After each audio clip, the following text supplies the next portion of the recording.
Next topic आपका empty set. तो empty set का मतलब क्या है? ऐसा सेट जिसमें कोई भी एलिमेंट नहीं हो। अब सपोज मैं बोलूं आपको ऐसा ऑड नंबर लिखना है जो 2 से डिवाइड होता हो, तो क्या ये पॉसिबल है? कोई ऐसा ऑड नंबर है जो 2 से डिवाइड होता है? नहीं। तो वहां पर आपके पास कितने एलिमेंट आएंगे? 0 एलिमेंट। ठीक है, बट 0 एलिमेंट नहीं है, मतलब उसको आप कैसे लिखोगे? ऐसे खाली।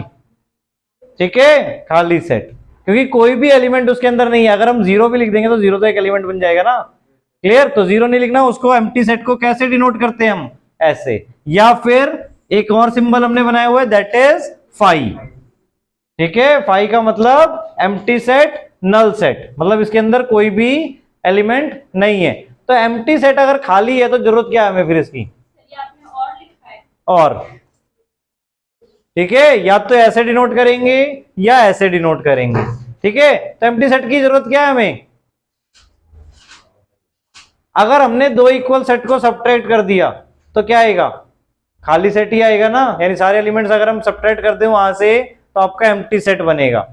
अब जैसे मैथ्स में 0 की वैल्यू क्या है? 0 है, मतलब कुछ वैल्यू नहीं है, बट फिर भी जरूरत है ना उसकी।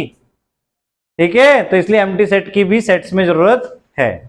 क्लियर? नाउ उसके बाद आपका finite and infinite set. Empty set को हम नल सेट भी बोलते हैं बेटा, और वॉइड सेट भी बोलते हैं। वॉइड का मतलब भी खाली होता है। ठीक है, नाउ इसके बाद बेटा फाइनाइट एंड इनफाइनाइट सेट। अब फाइनाइट एंड इनफाइनाइट का मतलब क्या है? फाइनाइट सेट्स का मतलब जिसमें आपको नंबर ऑफ एलिमेंट्स नोन होते हैं।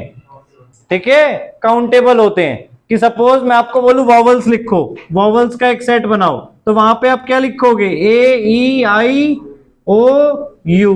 तो यानी 5 एलिमेंट्स हैं आपके। क्लियर? जो फिक्स्ड हैं। क्या वो चेंज हो सकते हैं? नहीं। तो वो फाइनाइट सेट है। इनफाइनाइट क्या है? मैं आपको बोल रहा हूं एक सेट बनाओ इवन नंबर्स का, तो उसमें कितने एलिमेंट आएंगे? इनफाइनाइट। आप 2 4 6 8 10 फर्दर चलते जाएंगे, वो आगे कहां एंडिंग है उसकी? कहीं नहीं। क्लियर? तो कितने नंबर ऑफ एलिमेंट्स आ रहे हैं? इनफाइनाइट। यानी जो सेट में इनफाइनाइट नंबर ऑफ एलिमेंट्स आ सकते हैं उसको हम इनफाइनाइट सेट बोलेंगे, और जिसमें फाइनाइट नंबर ऑफ एलिमेंट्स आ सकते हैं यानी फिक्स नंबर ऑफ एलिमेंट्स, वो आपका फाइनाइट सेट हो गया। क्लियर हो गए दोनों टाइप के सेट? और डिसाइड कर सकते हो आप अपने बेसिस पे कि फाइनाइट कौन सा होगा और इनफाइनाइट कौन सा होगा। अब इसी के बेसिस पर देखो आपका एग्जांपल 6, डेफिनेशन 2 भी यहां पर दी हुई है। देखो, a set which is empty और consist of a definite number of element is called finite. अब जो एम्प्टी सेट था, एम्प्टी सेट में कितनी एलिमेंट थे? 0। तो वो भी फाइनाइट की कैटेगरी में आएगा, क्योंकि उसके अंदर हमें पता तो है ना कि कितने एलिमेंट्स हैं? 0। क्लियर?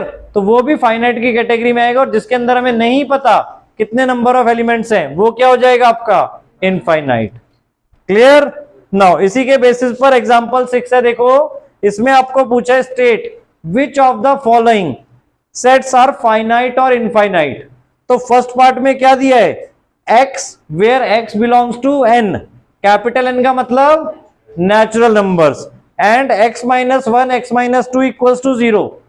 तो यहां से x की वैल्यू हम निकालेंगे तो कितनी वैल्यू आएंगी?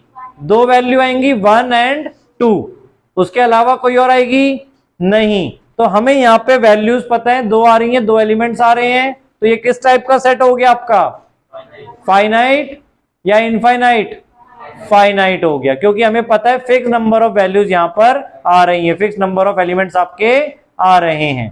ठीक है, नाउ सेकंड पार्ट में x belongs to n and x square equals to 4। Clear? x आपका नेचुरल नंबर से बिलोंग कर रहा है और x स्क्वायर 4 है, तो x की वैल्यू क्या होगी बताओ?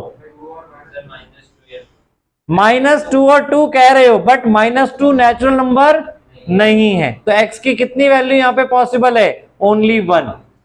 आपका x वो है जिसका स्क्वायर क्या है? 4।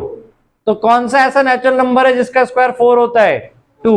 तो एक ही नंबर है जो यहां पर आ सकता है, यानी कि ये कौन से टाइप का सेट हो गया?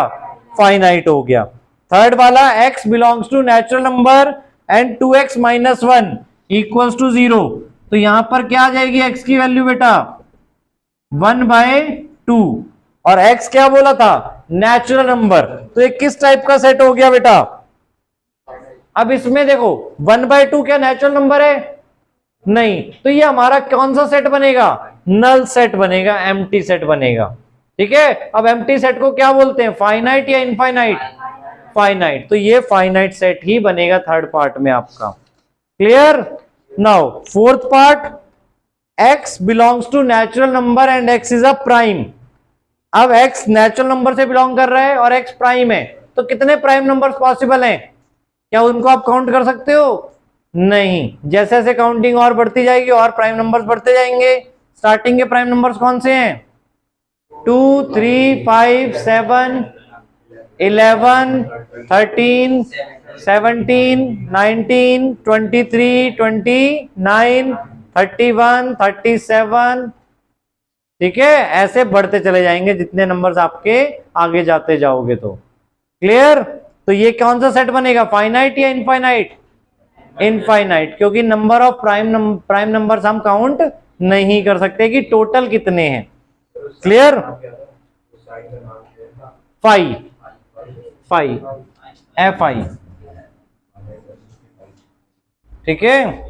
नाउ फिफ्थ पार्ट में भी देखो क्या दिया, x belongs to natural number and x is odd, तो जैसे मैंने अभी ये बताया भी था आपको, यहां पर हमने इवन नंबर्स का सेट लिया था तो वो क्या था, इनफाइनाइट, वैसे ही हम सेट ऑफ ऑड नंबर्स बोलेंगे तो वो भी क्या बनेगा हमारा, इनफाइनाइट। क्लियर हो गया।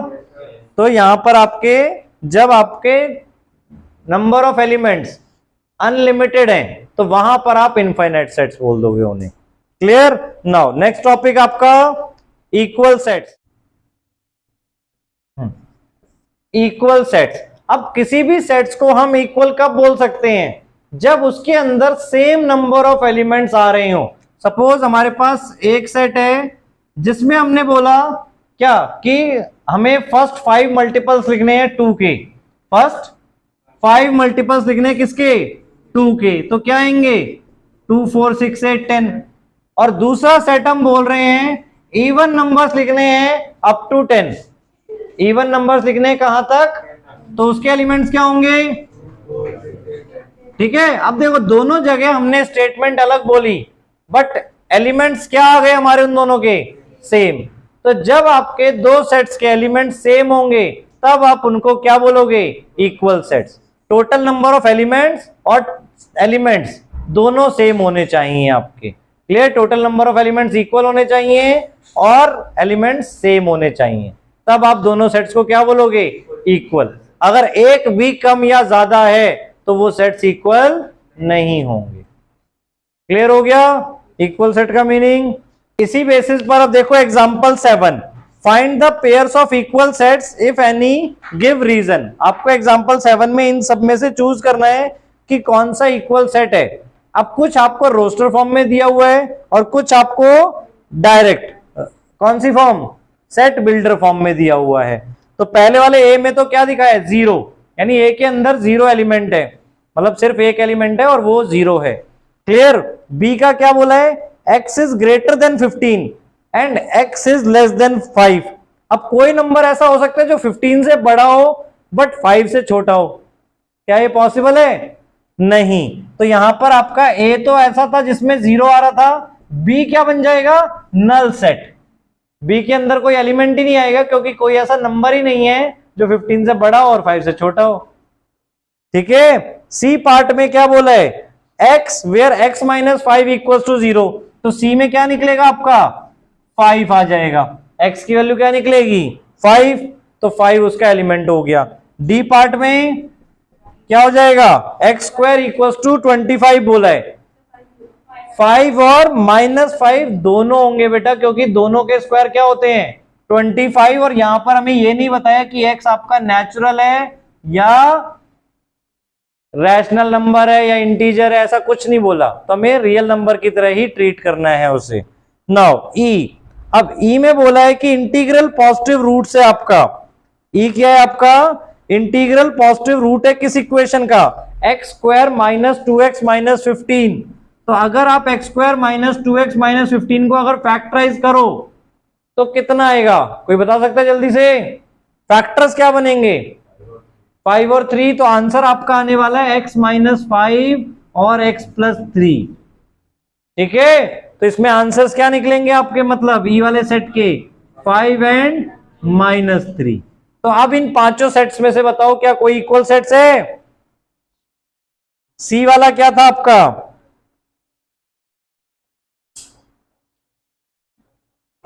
Integral positive root. अब ई वाले में देखो -3 को हम नहीं लेंगे, क्यों? क्योंकि हमें वहां पे इंटीग्रल पॉजिटिव रूट ही लेना है उसका। क्लियर? तो ई वाले में सिर्फ 5 आएगा आपका, और सी वाले में भी क्या था, ओनली 5 था। तो यहां पर सी और ई आपके क्या हो गए, इक्वल सेट्स हो गए। ठीक है, C and E are equal sets. ठीक है, नाउ एग्जांपल 8 बेटा क्या बोला इसमें, which of the following pairs of sets are equal, justify your answer. Clear? तो अगेन हमें सारे वही करने हैं, सॉल्व करना है। पहले तो फर्स्ट पार्ट में क्या है एग्जांपल 8 के, alloy. X is the set of letters in alloy. तो एलॉय में कौन कौन से लेटर्स आ रहे हैं, ए, एल, ओ और वाई। क्लियर? सेकंड पार्ट में क्या दिया हुआ है, be the set of letters in loyal. तो लॉयल में क्या क्या आएगा, एल, ओ, वाई, ए। तो अब अगर फर्स्ट और सेकंड को देखोगे आप तो एलिमेंट्स आगे पीछे और एलिमेंट्स है तो सेम ही। तो फर्स्ट और सेकंड सेट्स आपके दोनों इक्वल सेट्स होंगे। थर्ड और फोर्थ अच्छा हाँ, फर्स्ट वाला आपका क्या हो गया, फर्स्ट में ही दोनों को चेक करना था कि वो इक्वल सेट है या नहीं। तो फर्स्ट वाला आपका इक्वल सेट हो गया, फर्स्ट के 2 पार्ट्स आपको दिए थे। नाउ सेकंड पार्ट में क्या दिया हुआ है आपको कि ए क्या है, n belongs to z and n square, n belongs to z। z का मतलब क्या है, इंटीजर्स। z का मतलब इंटीजर्स। और n square is less than और इक्वल्स टू 4। n स्क्वायर क्या है, लेस देन इक्वल्स टू 4 है। तो ऐसे नंबर जिनका स्क्वायर 4 से कम आता है कौन कौन है बताओ, 0, 1, -1, 2, -2, इनका स्क्वायर। ऐसे इंटीजर्स जिनका सम, जिनका स्क्वायर 4 से कम आता है। दूसरा बेटा बी में क्या बोला है, x belongs to r where x square minus 3x plus 2 equals to 0। तो इसको स्प्लिटिंग द मिल्टम करोगे तो x की क्या वैल्यू निकलेंगी, फैक्टर्स क्या बनेंगे, 2 और 1। तो इसको स्प्लिटिंग द मिल्टम करोगे तो x माइनस 2 और x माइनस 1 हो जाएगा बेटा। देखो फैक्टर्स जो आप ढूंढते हो उसी से बन जाएंगे, और अगर यहां पे माइनस है बाकी जगह प्लस है तो इन दोनों में माइनस आता है। क्लियर? स्प्लिटिंग द मिल्टम करके ध्यान से देखना, आपके आंसर्स यही आएंगे। और x की वैल्यू इसके बेसिस पे क्या हो जाएगी, 2 और 1। तो आपका जो सेट है वो 2, 1 बन गया। अब क्या ये दोनों सेट इक्वल है, नहीं। तो सेकंड पार्ट में जो 2 सेट्स आपको दिए हैं वो इक्वल नहीं है। ठीक है, क्लियर?